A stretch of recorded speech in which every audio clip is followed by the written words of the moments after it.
Alright guys, welcome back into another Pga Dfs video. This week we've got the RSM Classic. And as always, just like to do that quick recap of the previous week. So last week was an interesting week. The player pool did pretty fine. Majority of the lineups had 6 for 6 across the cut line, but that didn't result in profit this week, which is weird. I don't know if you guys saw it. Majority of the cash builds had 6 for 6 across the cut line, which is an outlier. That's typically not going to happen. But I had a really strong feeling about last week about my ability to get 6 for 6 across the cut line. So, that was right. The processes were all right this week, and sometimes it just doesn't pan out.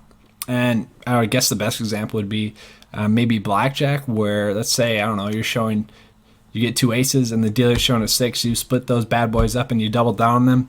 Don't get a 10, you get like a 7 and a 6 or something. You're at 16 and 17. Dealer ends up getting a 20, and it's just like, oh, you play it right and you have the right processes in place. Sometimes, it's gambling. It's just not always going to work out, even if you get 6 for 6 across the cut line. Obviously, each and every week, if you have 6 for 6 across the cut line, majority of the time, maybe 90% of the time, it's going to be a good week. This week it wasn't somehow.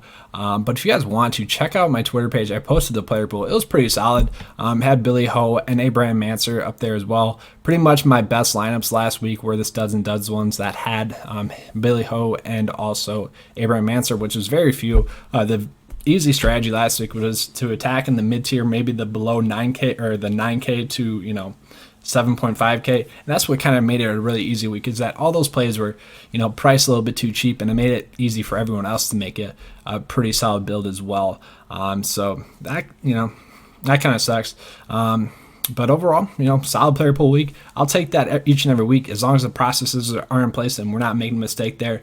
The profits are going to come eventually, and that's why you play this game long term, to have that long term success. And honestly, this week is going to be a little bit better. So the last 2 weeks, we could kind of see it stat fit wise. I have this confidence rating in the players making the cut each and every week, and pretty much each and every week it's doubled up, and it happened again this week. So there's a lot more confidence in the players that I have in this player pool to make the cut than there was last week, and then last week there was a lot more confidence in those players that made the cut than there was the previous week. So player pool wise, it's been very solid the last 2 weeks, and we hope to continue that this week. All right, so getting to the stat fits for this one. So for the most part, it's going to be a ball striking course. It's kind of similar to last week's course. I'm going to put a little bit more emphasis on ball striking, though. A little less emphasis in strokes gained total. Going to be looking at total putting. You could look at strokes gained putting as well if you wanted to do that. I'm going to be looking at greens and regulation, because I want to key in a little bit more on those players that are going to make the cut. You could look at strokes gained approach as well. And then we're also going to be looking at driving accuracy. So these are the players that ended up being the top stat fits according to those stats that I'm pulling in.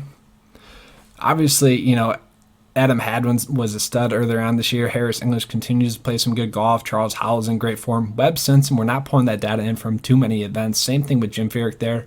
But those are going to be the top stat fits this week. Then going into course history, so there are a lot of players that are locals here. This is kind of their home course, and they play well, but they don't.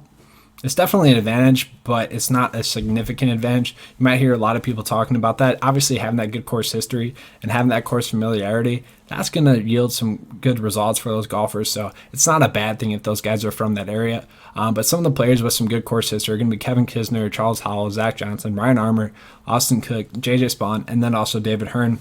You guys saw in there's a few winners that I included in there.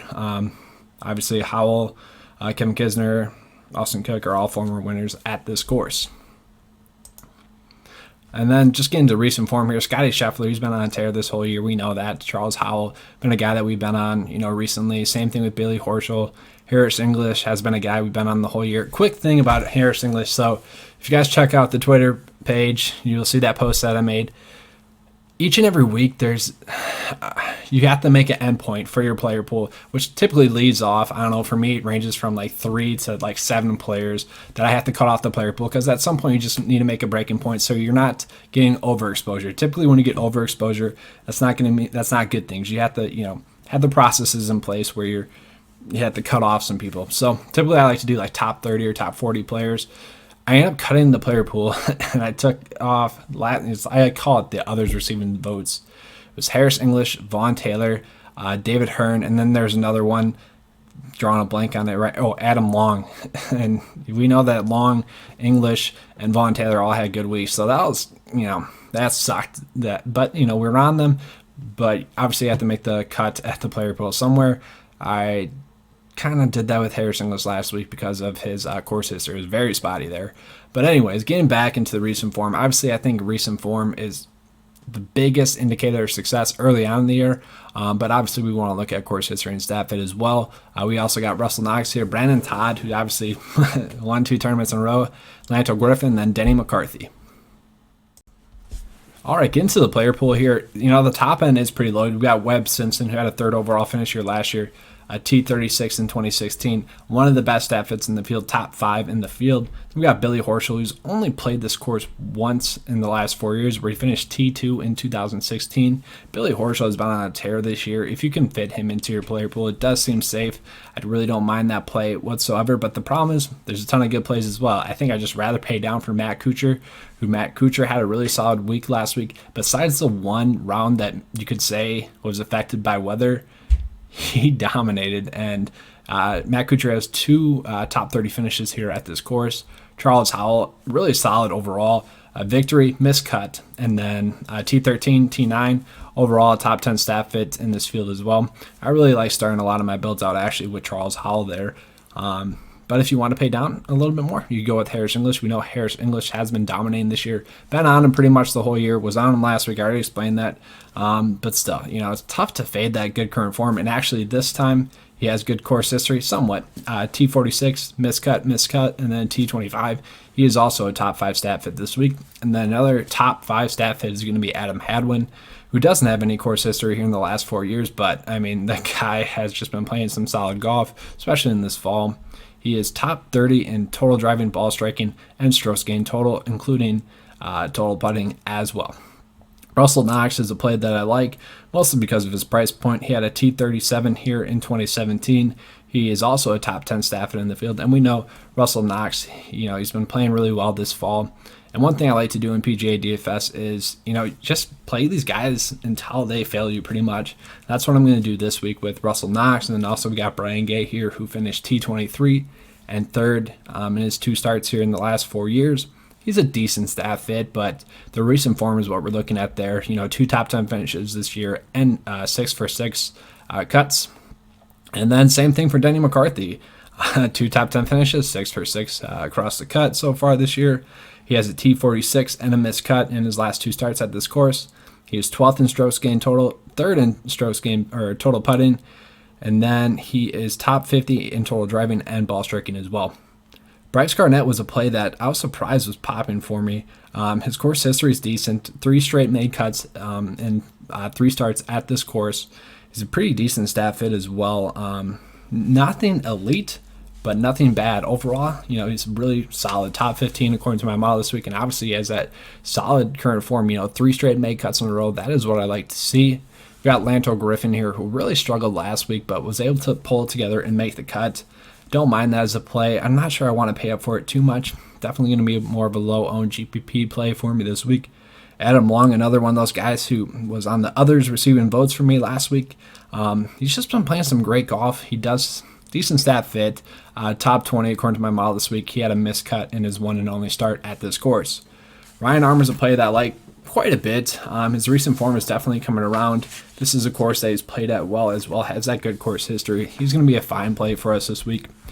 Chris Kirk, T46, T4, miscut, and a T18. And we know Chris Kirk. We just kind of wanted to see how he did last week. And obviously he played well last week. This is a course that fits his style of play. Obviously his course history shows that. I think he's going to be a good play this week. Joel Dahman, T37 finish, T49 finishes in 2 starts here at this course. He's a great total driver, great ball striker. If he can get his putter around, he could have a really big week. We know his game kind of comes and goes with that putter. He's an accurate driver as well. Brian Stewart here, miscut, T22, miscut, and a T25. So kind of mixed results here, but he's top 60 in total driving, ball striking, strokes gained, total putting, and also driving accuracy. So he's going to be a decent play with that, decent recent form as well. Cameron Tringali is just one of those plays where, keep playing them until they burn you. 5 out of 5 cuts made so far this year, so he's going to be a decent play this week as well. Going a little bit lower, David Hearn's a play that I really like. Good current form, really good course history here as well. T15, T7, and a T9 in 3 starts here at this course. Tough to find that good of a play that low. And I'm not going to be touching on all the plays because, guys, there are a ton of great plays. If you want to see all those plays, head on over to the Patreon page. The link is in the description below. Didn't want to get this video too long. Boo Weekly, 2 straight make cuts in a row. Has solid course history, and he's a really good stat fit at this course. He's definitely underpriced. Should at least be closer to 7K. Tyler Duncan's a value play that I played the last 2 weeks, and it's paid off. You can kind of see it there because all of his rounds, he's finished at a negative score. It's kind of trending in the right direction. He's definitely too cheap for a guy that style of play. Should be able to result in a make cut here. And then Norlander as well. I was really surprised at him. Decent recent form. But the thing with him is he has solid course history here. I definitely like the price point. T54, T54, and a T2 in his last 3 starts here at this course. Alright guys, that's all I have for you guys this week. If you enjoyed the video, please give me a like and subscribe. If you guys want to join the PGA DFS membership, check it out. It's $5 a month. And like I said last week, after this week, I'm going to be doing NBA DFS videos and some, obviously the content on the Patreon page. Let me know what you guys want in the comment section below for NBA DFS content. Obviously core plays and value plays, those are the most crucial things there, but let me know what you guys think. All right, that's all I have for you guys this week.